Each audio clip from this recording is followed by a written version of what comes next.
Watership Down, Chapter 47, The Sky Suspended.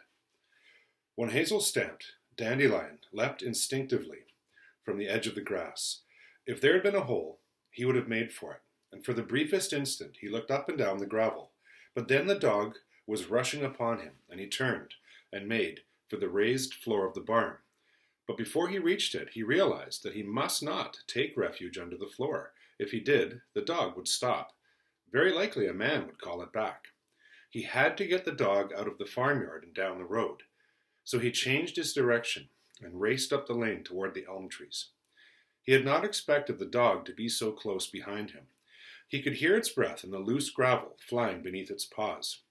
"It's too fast for me," he thought. "It's going to catch me." In another moment it would be upon him, and then it would roll him over, snap his spine, and bite out his life. He knew that hares, when overtaken, will dodge by turning more quickly and neatly than the pursuing dog, and even doubling back on their own tracks. I'll have to double," he thought desperately. "But if I do, it will hunt me up and down the lane, and the man will call it off, or else I shall have to lose it by going through the hedge. But then the whole plan will fail." He tore over the crest of the hill and down toward the cattle shed, and when Hazel had told him what he was to do, it had seemed to him that his task would simply consist of leading the dog on and persuading it to follow him. Now he was running simply to save his own skin, and at a speed he had never touched before, a speed he knew he could not maintain. In actual fact, Dandelion covered 300 yards to the cattle shed in a good deal less than half a minute. But as he reached the straw at the entrance, it seemed to him that he had run forever. Hazel and the farmyard were long, long ago. He had never done anything in his life but run in terror down this lane, feeling a dog's breath at his haunches. And inside the gate, a big rat ran across in front of him, and the dog checked at it for a moment. Dandelion gained the nearest shed and dove headlong between two bales of straw at the foot of a great pile. It was a narrow place, and he turned around only with some difficulty. The dog was immediately outside, scratching eagerly, whining, and throwing up loose straw as it sniffed along the foot of the bales. "Sit tight," said a young rat from the straw close beside him. "It will go in a minute. They're not like cats, you know." "That's the trouble," said Dandelion, panting and showing the whites of his eyes. "It can't lose me, and time's everything." "What?" said the rat, puzzled. "What did you say?" Without answering, Dandelion slipped along to another crack, gathered himself for a moment, and then broke from cover, running across the yard to the opposite shed. It was open-fronted, and he went straight through to the boarding along the back. There was a gap under the broken end of a board, and here he crept into the field beyond. The dog, following, thrust its head into the gap and pushed, barking with excitement. Gradually, the loose board pried open like a trap-door, until the dog was able to force its way through. And now that he had a bit of a better start, Dandelion kept in the open and ran down the field to the hedge beside the road. He knew he was running slower, but he also could feel the dog was slower too. Choosing the thickest part, he went through the hedge and crossed the road. There, Blackberry came to meet him, scuttling down the further bank. Dandelion dropped exhausted into the ditch. The dog was not 20 feet away from them on the other side of the hedge, but it could not find a big enough hole. "It's faster than I ever thought," gasped Dandelion, "but I think I've taken the edge off. I can't do any more. I have to go to ground. I'm finished." It was plain that Blackberry was terrified. "Oh, Frith, help me," he whispered. "I'll never be able to do it." "Go on, quick," said Dandelion, "before it loses interest. I'll overtake you and help if I can."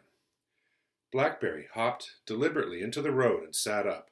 Seeing him, the dog yelped and thrust its weight against the hedge, and Blackberry ran slowly along the road towards a pair of gates that stood opposite each other further down. The dog stayed level with him, and as soon as he was sure that it had seen the gate on its own side and meant to go to it, Blackberry turned and climbed the bank, and out in the stubble of the field he waited for the dog to reappear. It was a long time coming, and when at last it pushed its way between the post and the bank into the field, it paid him no mind. It nosed along the foot of the bank, startled a partridge, chased after it, and then began to scratch around in a clump of dock leaves, and for some time Blackberry was too terrified to move. But then, in desperation, he hopped slowly towards the dog, trying to act as though he had not noticed it was there. It then dashed after him, but almost at once seemed to lose interest again and returned to nosing and sniffing on the ground. Finally, when he was utterly at a loss, it set off over the field of its own accord, padding easily between one of the rows of threshed straw, trailing the broken cord and pouncing in and out at every squeak and rustle. Blackberry, sheltering behind a parallel row, kept beside it, and in this manner they covered the distance to the electrical line, halfway to the foot of the down. And it was here that Dandelion caught up with him. "It's not fast enough, Blackberry. We must get going. Bigwig might be dead by now." "I know, but at least it's going the right way. I couldn't get it to chase me. Can't we?" "Well, it's got to come up the down at high speed, or there'll be no surprise. Come on, we'll work together. We have to get ahead of it first, though." They ran fast through the stubble until they neared the trees, and then they turned and crossed the dog's path in full view. This time it pursued instantly, and the two rabbits reached the undergrowth at the bottom of the steep hill with no more than 10 yards to spare. And as they began to climb, they could hear the dog crashing through the brittle elderberry plants. It barked once, and then they were out on the open slope, with the dog running mute behind them. The blood ran over Bigwig's neck and down his foreleg, and he watched Woundwort steadily where he crouched on the earth pile, expecting him to leap forward at any moment. He could hear a rabbit moving behind him, but the run was so narrow that he could not have turned around, even if it had been safe to do so. "Is everyone all right?" he asked. "They're all right," replied Holly. "Come on, Bigwig. Let me take your place now. You need a rest." "I can't," panted Bigwig. "You couldn't get past me here anyhow. There's no room. And if I come back, that brute will follow me, and the next thing you know, he'd be loose in our burrows. You leave him to me. I know what I'm doing." It had occurred to Bigwig that in the narrow run, even his own dead body would be a considerable obstacle. The Afrafans would either have to dig it out or dig round it, and this would mean more of a delay. In the burrow right behind him he could hear Bluebell, who was apparently keeping the does calm with a story. Good idea, he thought. More than I could do if I had to sit back there. And so then Elorira said to the fox, "Fox you may smell, and fox you may be, but I can tell your fortune by looking in the water." Suddenly Woundwort spoke. "Flaily," he said, "why do you want to throw your life away? I'm going to send one fresh rabbit after another into this run if I choose, and you're too good to be killed. Come back to Ephrafa. I promise to give you the command of any mark you choose. I give you my word."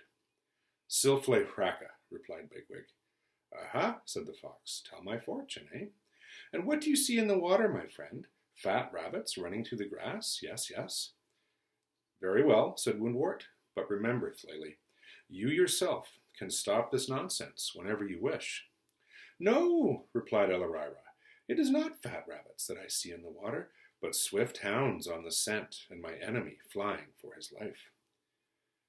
Bigwig realized that Woundwort also knew that in the run his body would be nearly as great a hindrance, dead or alive.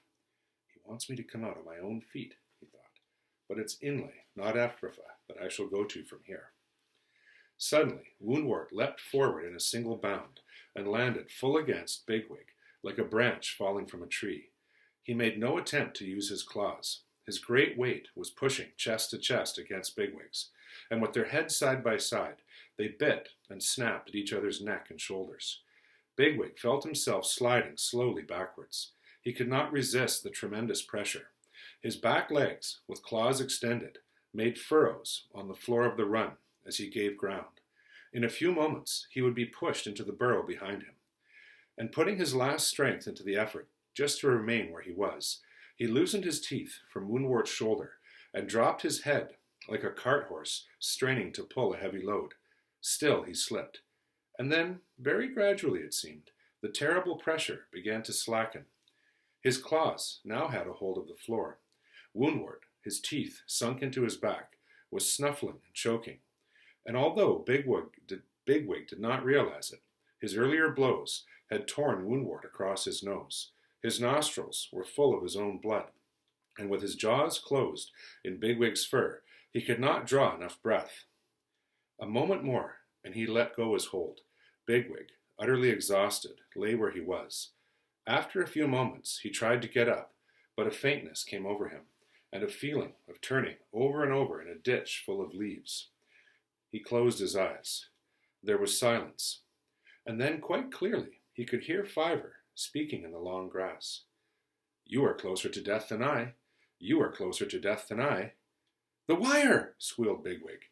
He jerked himself up and opened his eyes, but the run was empty. General Woundwort was gone.